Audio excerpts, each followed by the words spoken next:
Hello there. Welcome to Mind Your Business. How are you? How is July treating you already? God is still good, and July will be even better than June was. Today on Mind Your Business, I get to interview one of my AWORK sisters.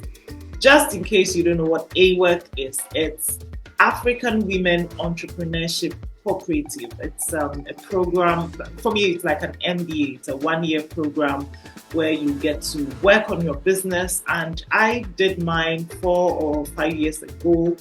It really helped me shape the Fabulous Woman Network and even Fab Hub Ashanti.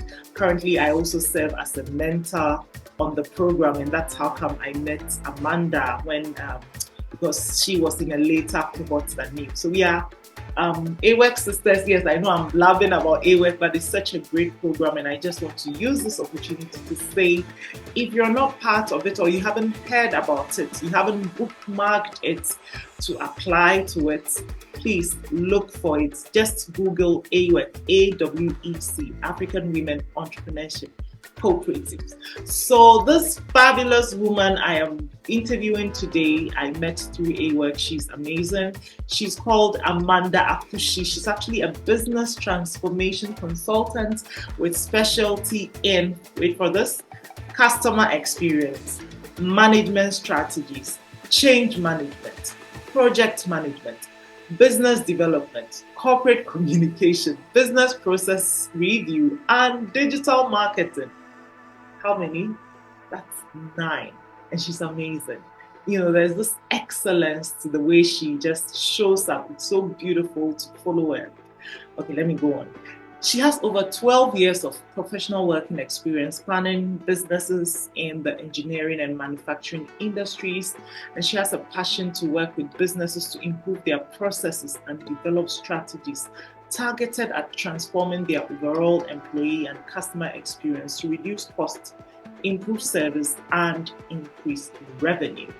She actually has a bachelor's degree in biochemistry and an MBA in marketing from the University of Ghana, Legon.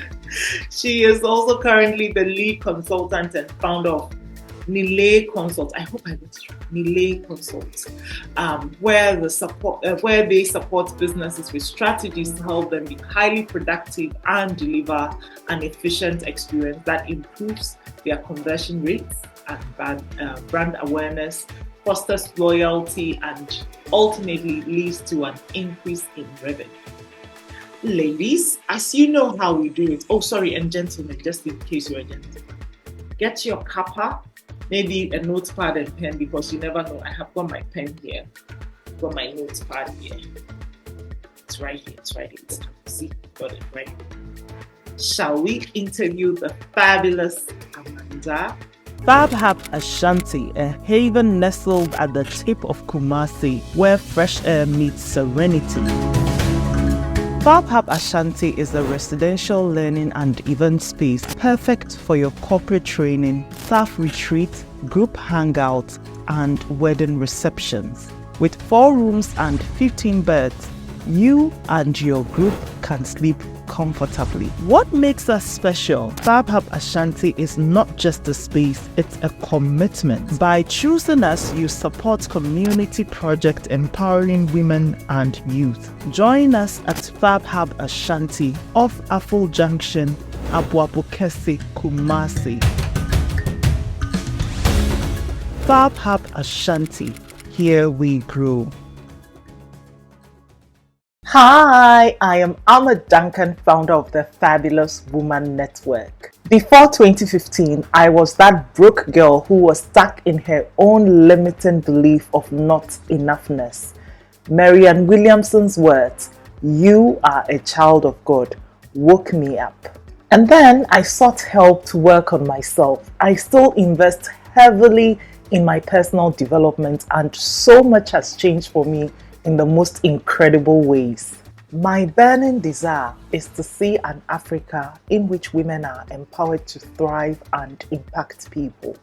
I am a trainer, coach, author, social entrepreneur, and an event organizer who is passionate about helping others on their own personal development journey so that together we can all thrive as fabulous children of God.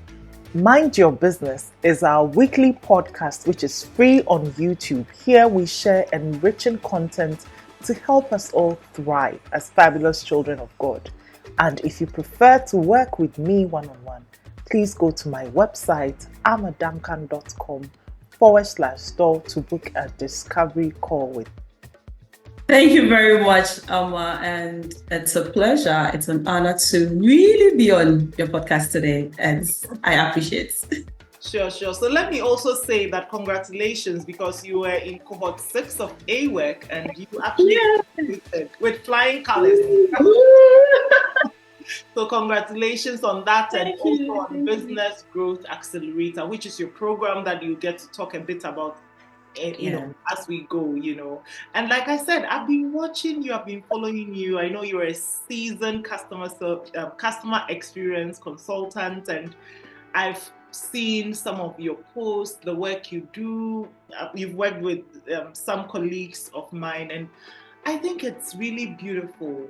And I'm curious to know, have you always known that you're going to be a customer experience consultant? Actually, there's a question I've been meaning to ask, and you actually put it on Facebook, so I think you're ready to answer. Okay. How did a biochemistry student evolve to become a seasoned customer experience consultant? Okay, this question. I remember when I posted it, everybody was like, no, they're interested. They want that part of the story. So I think this is an opportunity for people to hear that story. And once again, thank you very much, Amma, to have me here. I really appreciate it. So my story started, if you asked me if I knew I was going to be a customer experience consultant, no, I didn't know. If you have asked me the same question about like 4 years ago, I didn't know. I didn't know at all. So let me take us a bit back. So I remember when I was growing up, I wanted to be a pediatrician. That was my dream job. Yes. So moving from primary from JSS to SS, and we had to choose our course. My mom wanted me to choose or learn study business, but my teacher said, "Oh no, she's a good student, so she has to read science." You know that whole mental thing of you're good, so you should read science. Yeah. And when I was growing, all I knew was, hey, I have to be a medical doctor. That was it. And both parents were in the science field, though, but it wasn't because we were in the science field. But my mom wanted me to just read business. And I said, oh, no. So even with my teachers, for us to select my courses to SS, they had to get my mom to come to the school. So they convinced her because my mom said business. So my mom had to come to the school for them to convince her, no, your daughter had to read science. And my mom said, okay. So I had the opportunity to read science in secondary school. Even during secondary school, I remember my first day, my mom was like, you still have the opportunity to swap to business. Don't you want to swap? I said, no, I have to be a pediatrician. So she left me. So after SS, then I went to the university first degree to read biological science. Even when going to the University for Biological Science, my mom again said, don't you want to swap to do business and nutrition? I said, no, I still want to read science.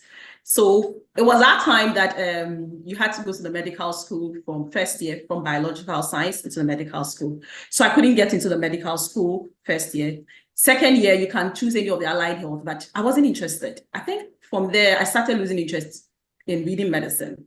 So went through to level 300, and then when you get to level 300, now you have to major on a particular subject. So we had biochemistry, food science and nutrition, botany, zoology, fisheries, and the others.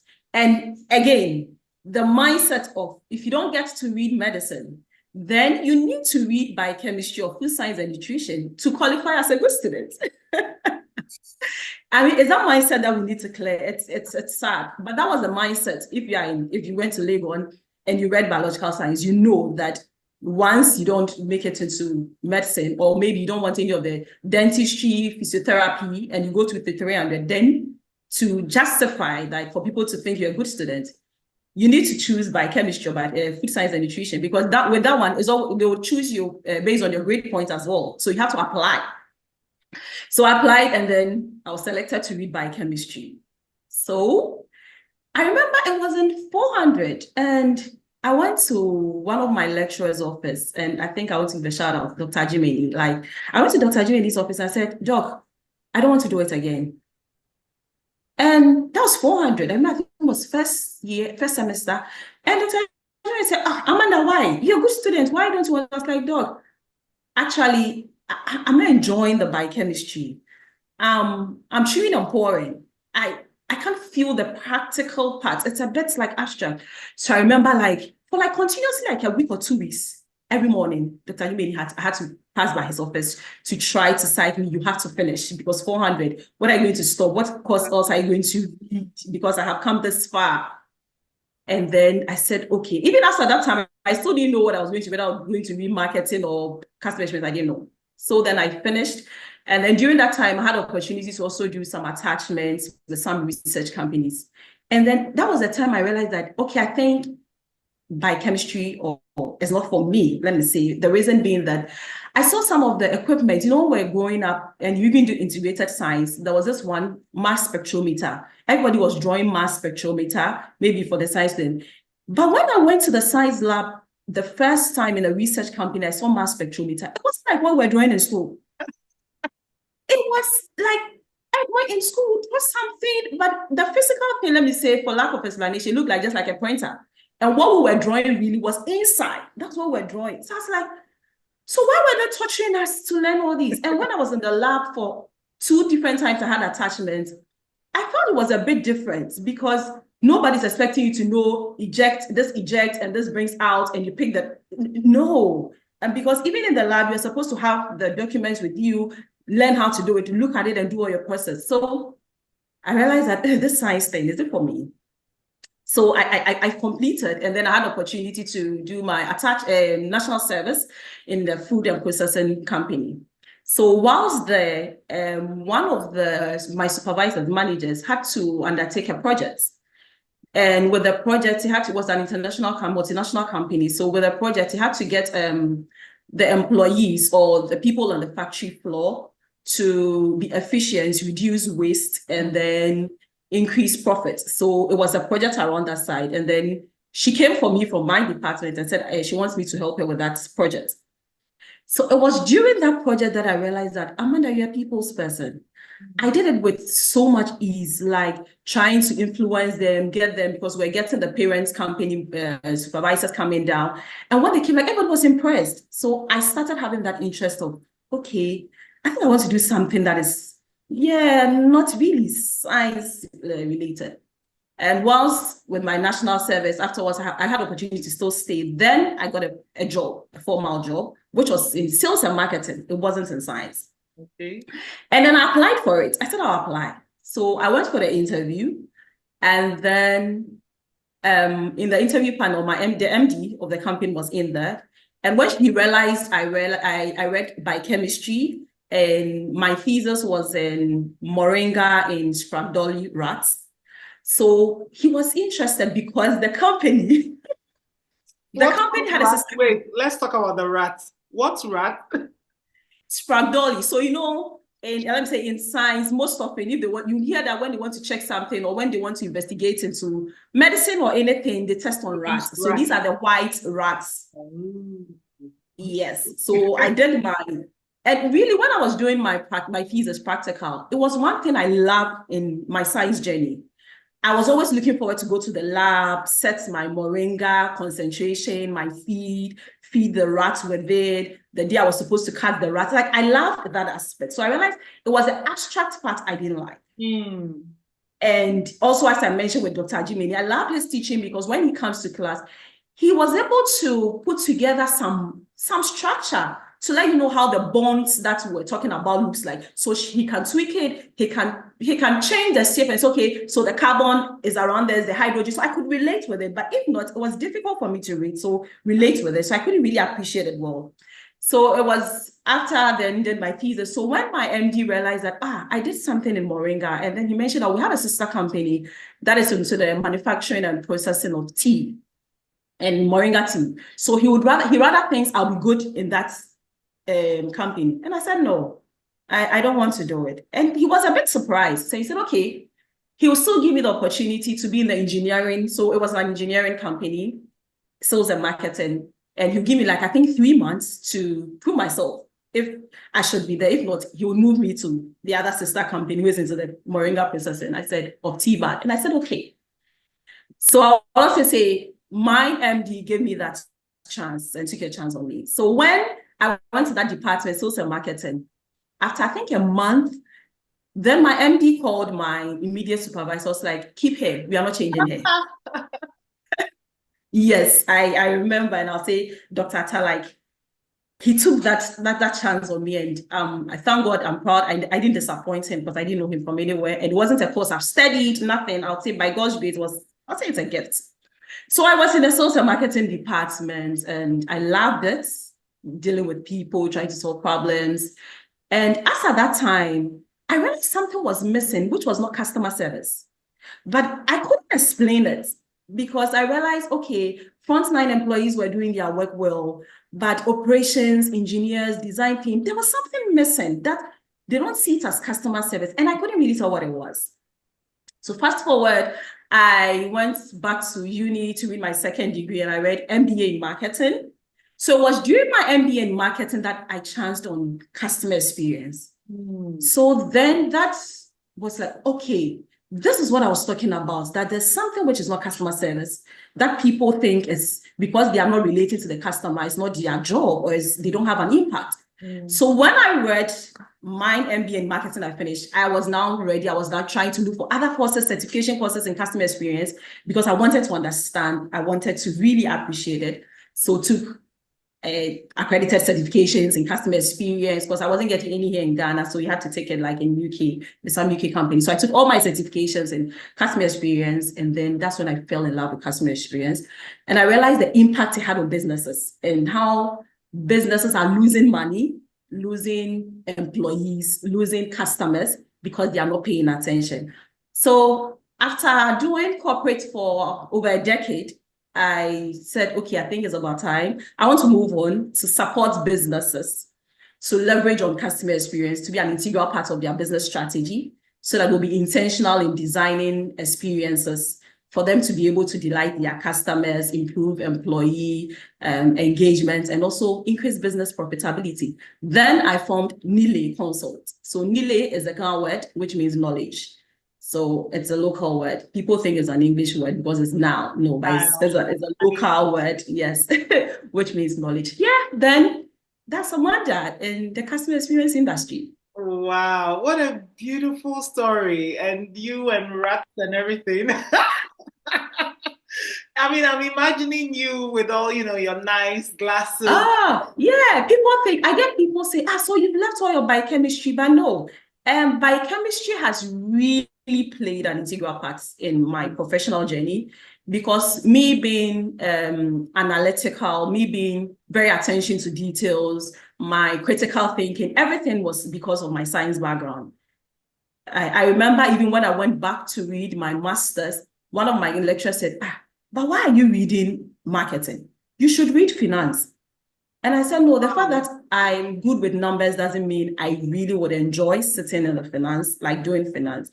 I love numbers. Math is my favorite. So I'm a math person. I'm a physics person. I love the whole trying to make meanings to things, why things are this way, what should you do to change? That is me. But I think it's how sometimes you teach science here in Ghana. I mean, maybe that is what didn't make me love it, because I have this mentor who's in the science field that said he thinks if we had some of the opportunities they had out there, I would have still stayed in the science industry, knowing what I do and what I am doing now. But yeah, but it happens. It's good.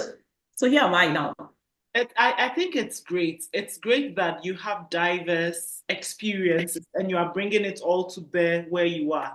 And, as you're speaking, I just got reminded of this quote in the Bible: all things are working together for my good. Well, for good. They have like something, but it's really adding up. So I think it's absolutely fantastic. And so you mentioned that at a point you said, okay, let's go and then run our own business. Congratulations on running on your own. Thank you. Staying in business. So I want to ask you, how is it going as a woman in business in Ghana? Ooh, interesting question again. So by God's grace, Nile Consult is 3 years. We're 3 years in April.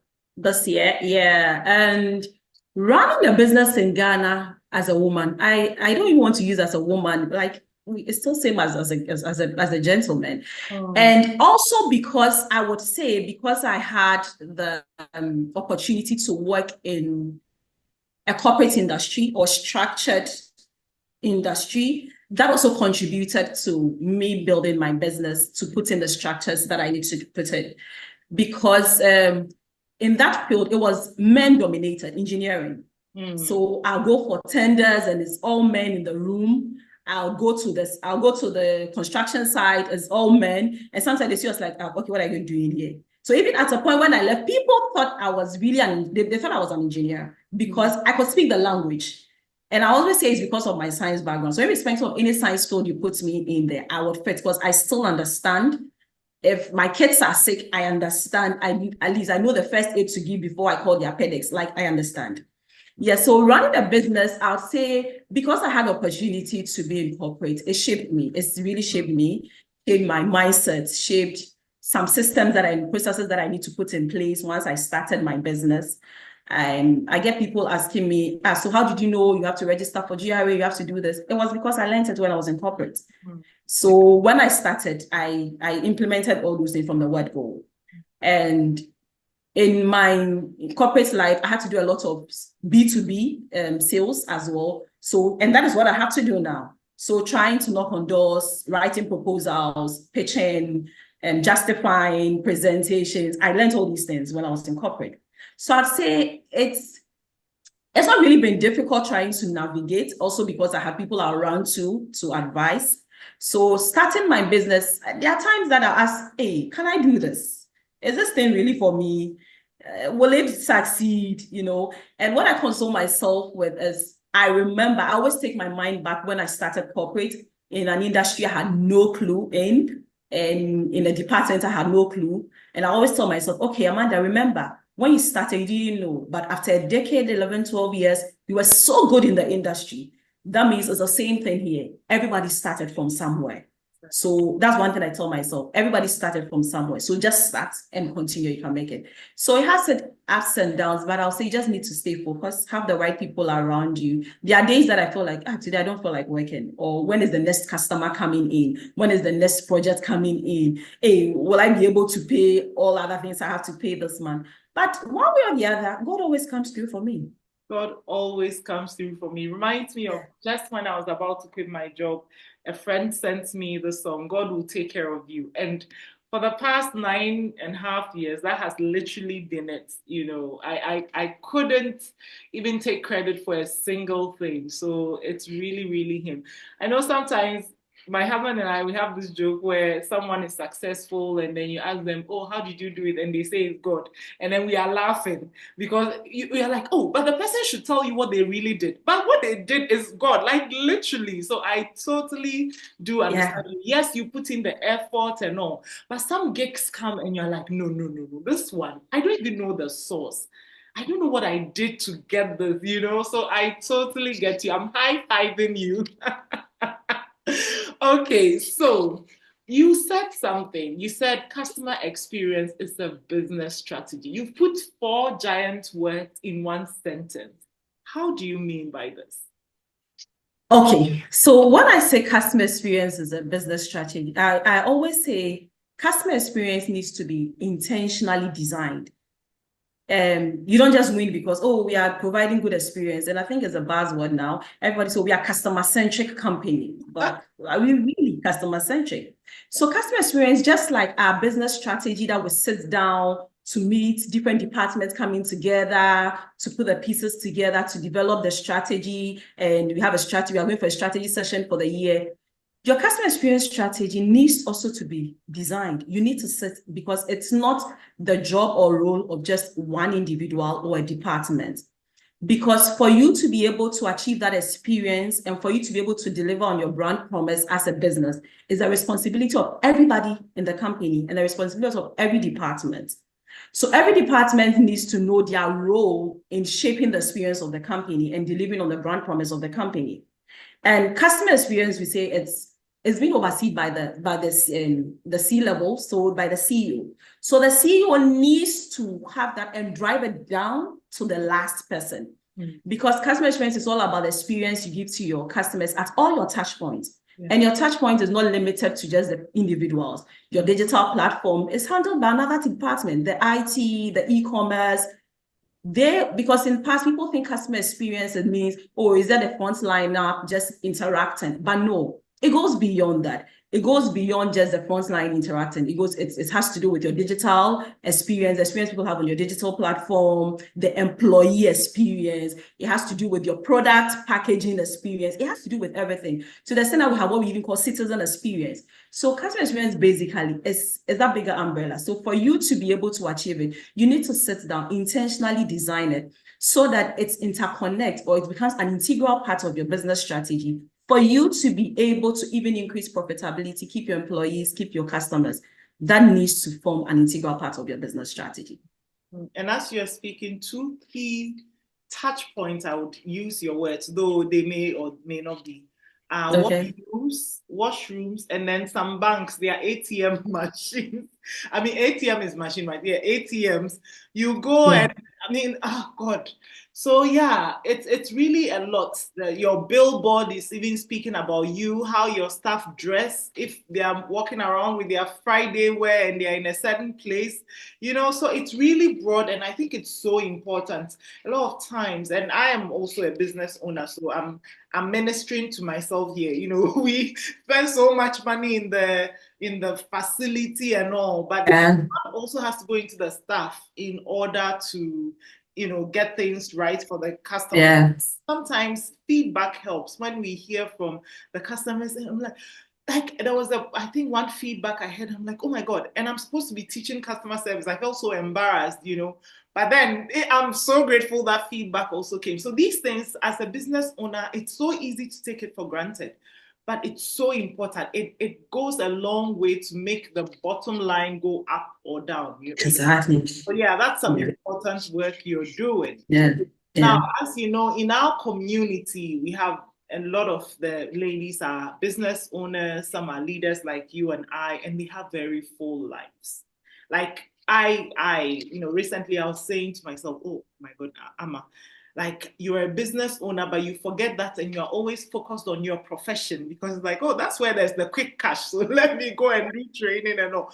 But the fact is, I also have a business to run. And like some of the people probably listening to us, including men. And sometimes it can be quite challenging, you know, adding all the different roles that you have to play, plus be a business owner, ensure your customers are taken care of and all that. It can be quite challenging. And I would love for you to share some tips, strategies, or tools that people like us, perhaps even things you're using already or you advise your customers to do to help us navigate this so that we don't neglect our customers while taking care of other areas of our lives. It can be challenging, as you said. It really can be challenging. And I can really relate, like trying to tell people, and are you doing it? It's not easy, but someone has done it, so we can also do it. And one of the things I leverage on my mentors a lot. I learn a lot from them because there are some people that are in business already. So some of the things I shouldn't do. I can get swamped. Like I feel I have a lot to do. I can relate. Like one person, you have to be your manager, you have to be your finance, you have to be your social media manager, you have to schedule. So when I get some SMEs I work with, and they say, I do the same thing too. I also struggle with all those things, but I have learned to document it and then to have, a schedule as to what I'm supposed to do. So my husband was, anytime you get confused, just write it. I try to write what I'm supposed to do. Okay, what is making me that frustrated? Let me write it down and figure out which one is important for me to do first, which one is next. So that's what I do.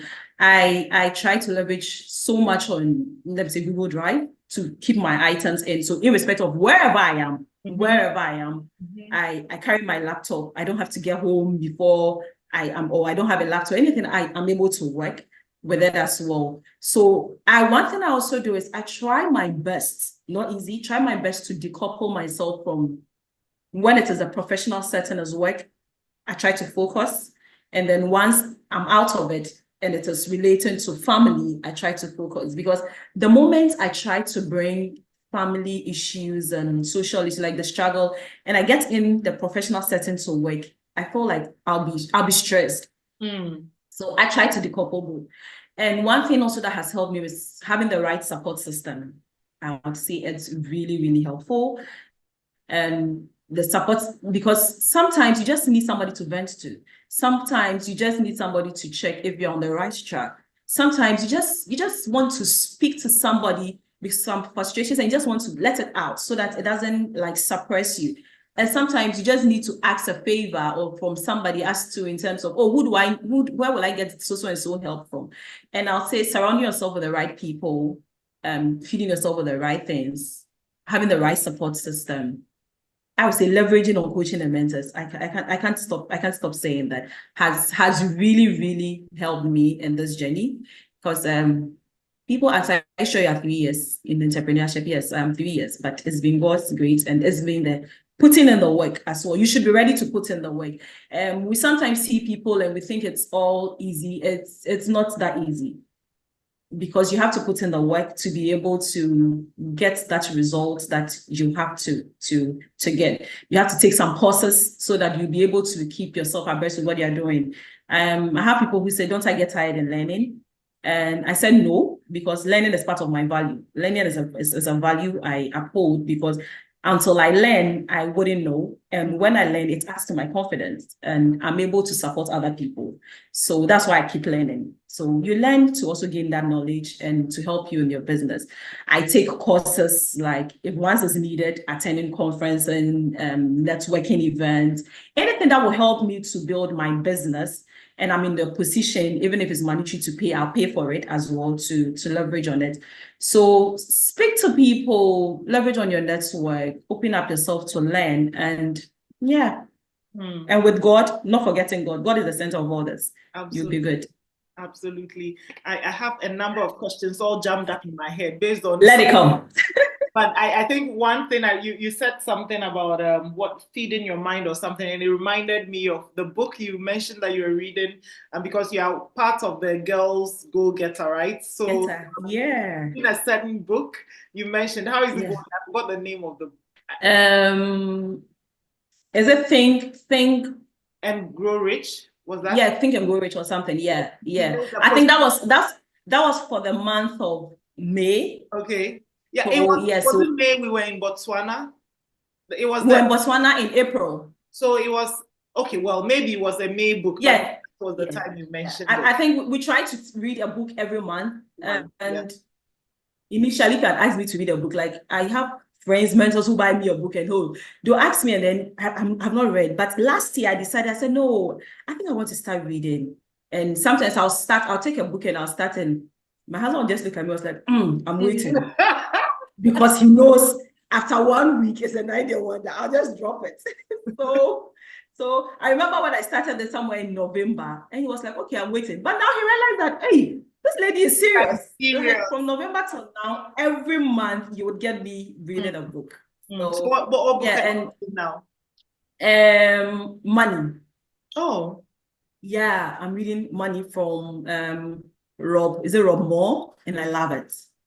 Fantastic. Yeah, that's what I'm reading now. Okay, what was the other question that came to mind? Okay, this is something you said way earlier, but I would like us to talk about it a bit. You mentioned how because you're a good student, of course you had to do science. And do you feel that this is something that our generation as parents, we are still, we are still stuck in that mindset that, oh, if my child does science, it means he or she is a good student, so I should let them do it. Is that something you're seeing, or what are you? I think, okay, so in my instance, my mother didn't want me to read science, though she was in the science field. She wanted me to read otherwise, but because of what I have been fed with, my mindset, I was like, I have to read science because I'm a good student. In our generation, I'll say it's yes and no. We have some parents that have come to that realization to know that, okay, I would rather let my child leverage on his or her strength to do what they have to do in SS or in uni or in high school. And then we have some other parents who are still fixated with the thing like you have to read the subject because it's either it's prestigious or it's going to bring you the money. I think we need to leave and we need to learn about our children to know their strength and what they want to do and rather guide them. I think in our in our country or with our generation, it would be good when we start the whole counseling and guidance, career counseling and guidance early, and let children or students really benefit from it. Because look, you would be surprised the opportunities out there with relation to the subject you read. But because people don't have the exposure or nobody has told them, nobody has held their hands, they don't know. So I also feel if we really increase the whole career guidance and counseling in our school, we have it, but in my time, I never went to that department. I never went there to ask any question because when we came for orientation, they just mentioned it in the first year and then that was all. But nobody really asked, you need to go there. Nobody. So I think if we really, because this whole STEM, I really stand for STEM because maybe I still have a science background. I was still in engineering. Yes, but I think we need to try to let the people, upcoming generation know that, okay, once, let's say you read, let me even tell you, once you even read customer experience, I have people I look up to that read customer experience that are not really like in a human related industry. I have people that are in research, biochem still, because they are using design thinking in there. But before I started, I never knew anybody I saw maybe in that department or in that industry. I thought they're science related, but no. So I think the career guidance and counseling really would help, and especially with people in uni to help them before they come out from uni. So in instances like that, their mindsets are shaped. I remember when in school and someone is reading botany, you ask yourself, what are you going to do with botany? It's the mindset. But look, I have people who are reading botany and you have no idea what they are doing. I have one friend who will tell you, who works with the World Bank. Oh, it's with botany, but he went to the World Bank, and he'll tell you, even when he was in school, he didn't know. So it was after he's finished his second degree, worked for some time before he realized that, so I can use my course for this. So I think as much as we are championing this whole STEM, we need to really coach, mentor the younger ones that are coming through this whole career guidance and counseling to know that there's opportunity out there, irrespective of what you read, whether science or not science. You can make the good out of it. Absolutely. You can make, I mean, now with what we are seeing, so many things are different now. Doctors are also lawyers, they are businessmen are, so I think that there are a lot of opportunities, and we parents especially, and of course sometimes teachers too, we should all just chill. Like we should just really chill and support students and our children to just keep, studying and expanding their minds and everything. You never know what God even has in mind anyway. Exactly. So I think we should just leave them, because I have my elder girl, when she comes, like, what do you want to be? Today she'll come and say, I want to be a chef. I'll say, okay. Tomorrow she'll come and she'll change. So I won't say, immediately I want to be, say, no, you can't be a chef. You have to be. My other boy will come and say, I want to be an architect. I said, okay, let's go on. Why do you want to be? So I mean, they try to develop, they try to understand. So we need to just to guide them, but not to shout and say, no, you can't be this, you have to be that. No. Yes, and exactly, because you can also be multiple things. I think that for me, I thought, you have to be only one thing, like a doctor, a lawyer. We didn't know that you can actually be multiple things in your lifetime, so yeah. Oh my goodness, Amanda, you're amazing. You know how I told you that before this call there was a thunder and lightning, and one was so loud that cockroach and I saw some cockroach here. The cockroach and I were both loud, running away. It was so funny. I just hear the rain is coming back. So I also have to quickly run out. What's the word? Run up. Okay. So I have a few. What's the phrase? Wrap up. That's what I want to say. Right. So I have a few questions here, rapid fire questions. I ask the sentence and then you complete with what comes to mind or what's true for you. So the first one is, if I could advise my younger self in one short sentence, I would say, be yourself and do it afraid. I am fabulous because I'm unique. like the way you say, I'm unique and smile. Like, yeah, I'm unique and smile. And then the last one book that has greatly helped me in business is The Courage to be Disliked. Oh my goodness, who wrote You that? should read it. Forgive me if I don't get the pronunciation right. Is it Ichiro? There were two authors, Ichiro and is it Kago or something? Nigerian, so I think Nigerians. I think so. okay, I have to look for it because I mean it's sort of something I actually need to read right now in my life. So you know, you should read it. It's really changed my mindset. Really, when I read that book, The Courage to be Disliked. Fantastic. Yeah. So how do we find you and get to work with you? You know. Okay. So you can find I'm active more on when it comes to social media, LinkedIn.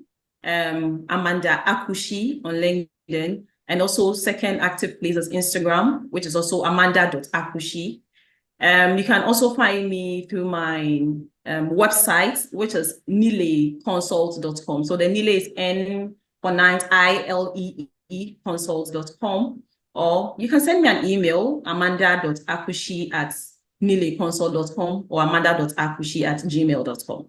Okay, so I'm just checking. I know that I have your email. Yes, I've added your email, and then you also gave us your number. Yes. As you gave us a link to your workshops, right? Oh, yes. So I have, okay, so I run 2 workshops in a year. Though I have personalized trainings for businesses and then for some development agencies as well. But I run this open workshop twice in a year for businesses who sometimes it's like they don't have the numbers or they want to attend or use their employees to. So the first one I've already done it, that is in April, and that's the customer experience table.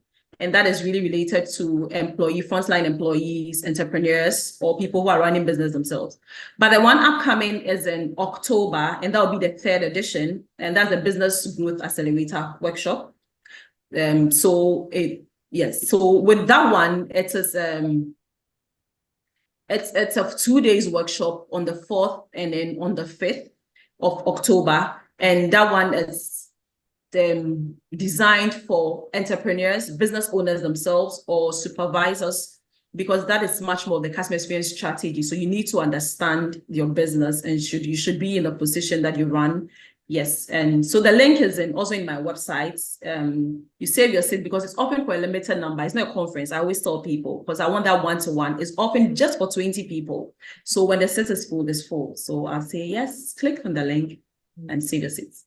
Fantastic. Thank you so much for making the time to have a conversation with me, for charging my batteries for me this evening. And I know that whoever this is also meant for, once we post it, it will be a blessing to them. Thank you. And I wish you the very, very, very best. Thank you too. Thank you. I really appreciate for you having me here. Fab Hub Ashanti, a haven nestled at the tip of Kumasi, where fresh air meets serenity. Fab Hub Ashanti is a residential learning and event space perfect for your corporate training, staff retreat, group hangouts, and wedding receptions. With 4 rooms and 15 beds, you and your group can sleep comfortably. What makes us special? Fab Hub Ashanti is not just a space, it's a commitment. By choosing us, you support community projects empowering women and youth. Join us at Fab Hub Ashanti off Aful Junction, Abuabukesi, Kumasi. Fab Hub Ashanti, here we grow. Well, isn't she lovely and isn't she so fabulous? And I love it when especially women love to learn and, learn not just for the certificate, but for out of curiosity to understand things, to understand people and to do better. That's the vibe really that I got from interviewing her. Like I met her on a platform that women in business are learning as well. And you can see how serious she is. She's reading and networking with like-minded women and all that. All these strategies that we keep talking about. They are working. They are working for her, they are working for others, and they work for you and I too. So I really hope you took something from this interview that you're going to run with. I pray it will be a blessing to you. Please share in the chat if something spoke to you. I know something did speak to you if you've watched it till now and you're listening to me. And don't forget also to share this video with others. And thank you so much for making time. God willing, next week as well, we pray that we'll be back with another beautiful episode of Mind Your Business. Until then, it's toodles. Bye-bye. Mind Your Business is one of our free resources available on YouTube. And if you prefer to work with me one-on-one as your coach, as a consultant, or as a trainer, it starts with a discovery call. Head to amaduncan.com/store to book a discovery call with me.